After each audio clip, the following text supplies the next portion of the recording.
बिस्मिल्लाहिर्रहमानिर्रहीम। अस्सलाम वालेकुम। मैं हूं नासिर नकवी INN के साथ। इब्तिदा रब्बुल इज़्ज़त के नाम से जिसने जान दी जहान दिया और दरूद सलाम मोहम्मद वाले मोहम्मद पर। नाज़रीन, हमारे सियासतदानों को आजकल सच का बुखार चढ़ा है। कितना सच बोल रहे हैं, कितना झूठ बोल रहे हैं, इसका अंदाज़ा आप भी लगाएं, हम भी लगाते हैं। लेकिन हैं बड़ी दिलचस्प बातें। इमरान खान साहब ने कहा कि झूठ मैं बोल नहीं सकता और सच मैं बोलना नहीं चाहता, या इसको यूँ समझ लें कि जी झूठ बोलता नहीं हूँ और सच मैं बोल नहीं पाऊँगा। जिस अंदाज में मर्ज़ी सोच लें, लेकिन कुछ सच बोला उनके ख़ास कार ख़ास, जिसको कभी उन्होंने कहा था मैं उसको चपरासी ना रखूँ, लेकिन फिर वज़ीर दाखिला रखा, यानी शेख रशीद, यानी पिंडी के शहज़ादे, पिंडी के फर्जंद शेख रशीद साहब ने भी कुछ सच बोला है, वो भी आपको मैं बताऊँगा। और इसी तरह जो बाकी सच चल रहे हैं, यानी अपना नवाज़ शरीफ साहब ने एक प्रेस कॉन्फ्रेंस की लंदन में, उसमें उन्होंने क्या सच बोले और क्या कुछ किया और इतने दिनों के बाद सच क्यों बोला, इस पर भी बातचीत करूँगा। लेकिन पहले आपसे गुजारिश है कि INN को सब्सक्राइब करें, लाइक करें और घंटी का बटन दबाना ना भूलें कि हमारा और आपका ये राब्ता जो है वो मुसलसल बुनियादों पर कायम रहे और अपनी कीमती राय का भी इज़हार करें अपनी शख्सियत के मुताबिक।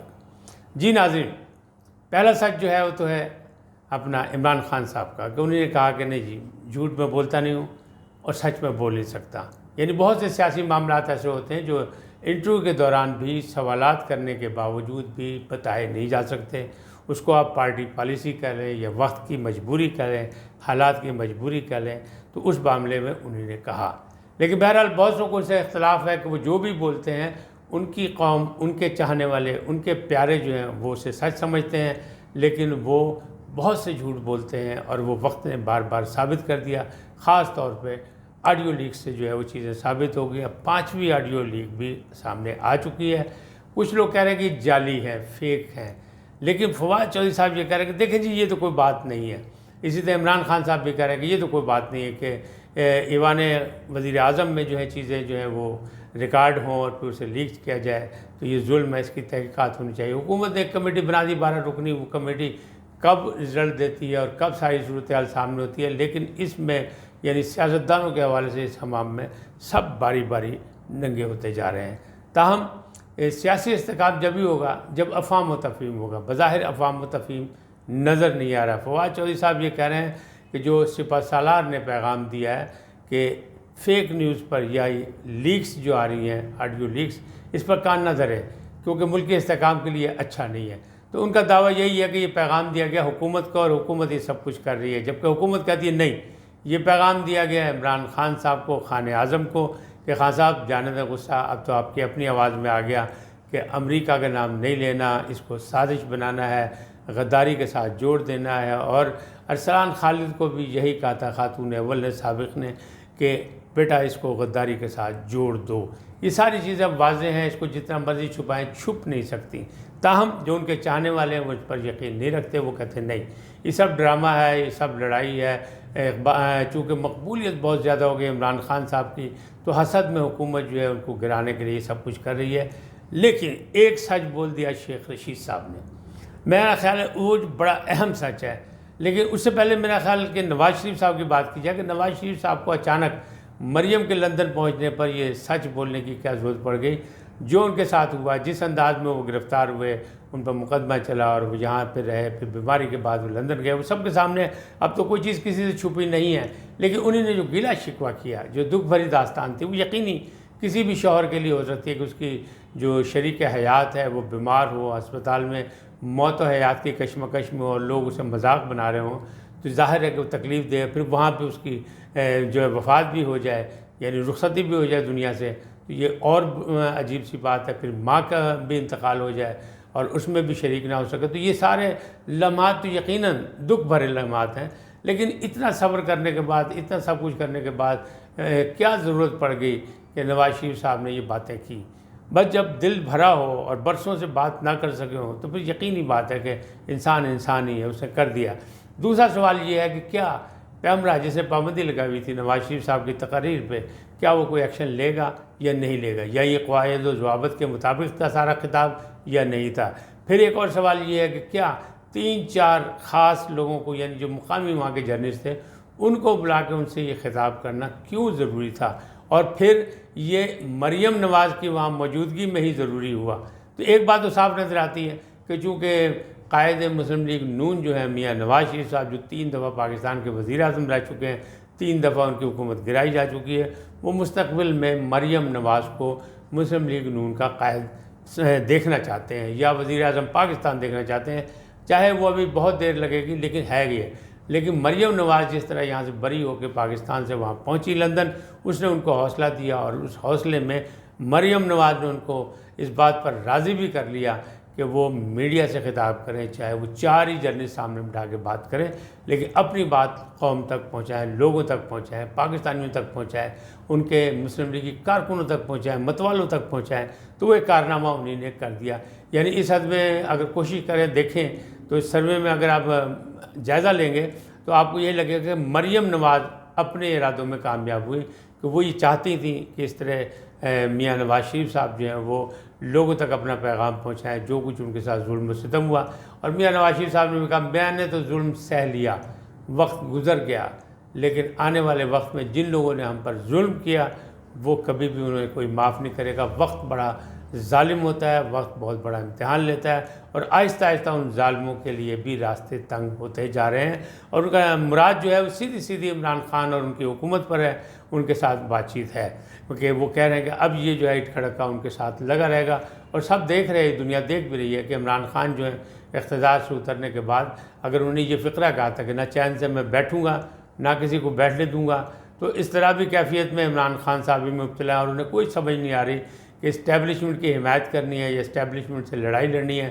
کبھی وہ اچانک لڑنا شروع کر دیتے ہیں، کبھی وہ نیوٹرلز کو برا بھلا کہتے ہیں، کبھی کہتے ہیں کہ جی شیروں کی فوج کا گیدڑ سے پسالار۔ ان کو بہت کچھ سمجھایا گیا، پڑھایا گیا کہ دیکھیں باقی جو ماضی کے بہت بڑی پارٹیاں تھیں، پاکستان پیپلز پارٹی یا پاکستان مسلم لیگ نون، انہوں نے بار بار اقتدار بھی حاصل کیا، بار بار اقتدار سے فارغ بھی ہوئے۔ آپ تو پھر بھی پارلیمنٹ کے ذریعے فارغ ہوئے، اکثریت کھونے کے بعد فارغ ہوئے، ان کو تو زبردستی فارغ کیا گیا، تو لہٰذا ان کے دور میں تو ماشاء اللہ بھی لگا تھا، آمریت بھی قائم ہوئی تھی۔ آپ کو یہ واقعہ نہیں، لہٰذا آپ اپنی جد و جہد کریں اور پھر دوبارہ اقتدار میں آ جائیں۔ اگر آپ کو قوم منتخب کرتی ہے تو یقینی بات ہے آپ کو دوبارہ مل سکتا ہے، اور مثالیں موجود ہیں کہ دونوں پارٹیاں بار بار برسر اقتدار آئیں، تو تحریک انصاف کیوں نہیں آ سکتی؟ لیکن انہیں ابھی یہ بات سمجھ نہیں آ رہی۔ انہیں نے لانگ مارچ کی بات کی تھی، تو وہ جو 25 مئی کا جو واقعہ ہے اس سے ابھی بھی وہ خوف زدہ ہے کہ نہیں، کیونکہ سپریم کورٹ نے باقاعدہ ان کو اجازت نہیں دی۔ وہ مختلف جگہ سے اجازت لیتے ہیں، مختلف مقدمات بھی ان پہ ہیں، مقدمات پہلے بھی لوگوں پہ ہوتے تھے، وہ بھی فیس کرتے تھے، اب یہ بھی فیس کر رہے ہیں، بار بار مختلف جگہ مختلف عدالتوں میں وہ جا رہے ہیں۔ فواد چودھری صاحب کو یہ بھی اعتراض ہے کہ نہیں، مقبول ترین لیڈر کو عدالتوں میں گھسیٹا جا رہا ہے، یہ ظلم ہے۔ حالانکہ جو جرائم ہوتے ہیں یا جرم ہوتا ہے یا مقدمہ ہوتا ہے وہ مقبول ترین یا بدترین کا لحاظ نہیں کرتا، وہ تو حالات و واقعات کے مطابق ہوتا ہے۔ اب فارن کرنسی اکاؤنٹ ہو یا توشہ خانہ کا مسئلہ ہو، وہ سارے معاملات بھی ابھی سامنے آنے ہیں۔ اب لانگ مارچ کی ابھی تک تو انہوں نے کوئی وہ نہیں کی، لیکن شیخ رشید صاحب کو جو بخار چڑھا سچائی کو، وہ کیا؟ شیخ رشید صاحب کو جو بخار چڑھا اس میں وہ سچ بول گئے۔ وہ کہتے ہیں میں تو نہیں مانتا کہ ان کو کوئی ہذیان کی کیفیت تھی، بخار بہت زیادہ سخت تھا لہٰذا وہ سچ بول گئے، لیکن اول فول بکتا ہے آدمی جب ہذیان کی کیفیت میں ہوتا ہوں۔ میں سمجھتا ہوں بخار اتنا سخت نہیں تھا، لیکن سچائی کا ان کو کوئی دورہ پڑا تو انہیں کہہ دیا کہ عمران خان صاحب کی ٹرین مس ہو گئی۔ یہ کون صاحب ہیں؟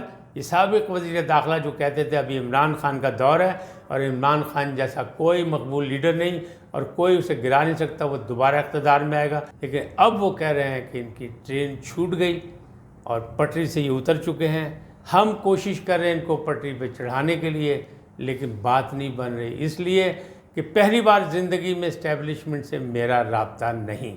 یعنی بہت زیادہ سچ بول دیا انہوں نے، بہت کچھ کہہ دیا کہ ہم اور آپ تو یہ جانتے تھے کہ وہ ڈیوٹیفل آدمی ہے، بغیر جو ہے معاملات کے سدھارنے کے لیے جو کام کرتے ہیں بغیر مفادات یا بغیر اشاروں کے وہ نہیں کرتے، لیکن آج تو انہوں نے خود کہہ دیا کہ پہلی بار میرا اسٹیبلشمنٹ سے رابطہ نہیں، لہٰذا انہیں یہ نہیں پتہ کہ ٹرین جو عمران خان سے چھوٹ گئی ہے اب وہ پٹری پر واپس آئے گی کہ نہیں آئے گی، خود یہ ٹرین پہ چڑھ سکیں گے کہ نہیں چڑھ سکیں گے، یہ اب بس جو ہے پورے ملک میں پھریں گے یا ہیلی کاپٹر کھیلتے رہیں گے، اور نتیجہ کیا نکلے گا کسی کو ابھی تک یہ نہیں علم ہو رہا۔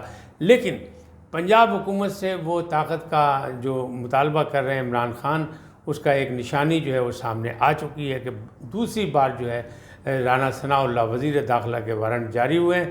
पहले थाना कोसार पुलिस गई थी लेने के लिए, उन्हें वापस आ गई मुँह की खा के। अब सेक्रेटेरिएट थाने में वो पहुंच गए हैं कि अदालत ने कहा है कि फौरी तौर पर उनको गिरफ़्तार करके पेश किया जाए। मामला जो हैं वो तसादम की तरफ जा रहे हैं। लॉन्ग मार्च की तारीख अभी नहीं दी गई। इमरान खान जेल भरो तहरीक की बात भी कर चुके हैं, लेकिन क्या ये धमकियां रंग लाएंगी?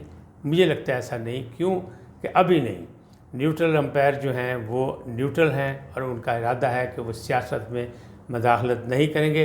अगर ये सूरत हाल कायम रही और तसादम का मामला सामने ना उभर कर आया तो मामला जो हैं बेहतरी की तरफ जाएंगे, लेकिन इलेक्शन के साथ, बग़ैर इलेक्शन के नहीं। आज इतना ही, फिर मिलेंगे नए उन्वान के साथ, नए मौज़ूआत के साथ। आपसे एक ही गुजारिश है कि INN को सब्सक्राइब करें, लाइक करें, घंटी का बटन दबाना न भूलें, बल्कि अपनी कीमती राय का भी इज़हार करें अपनी शख्सियत के मुताबिक।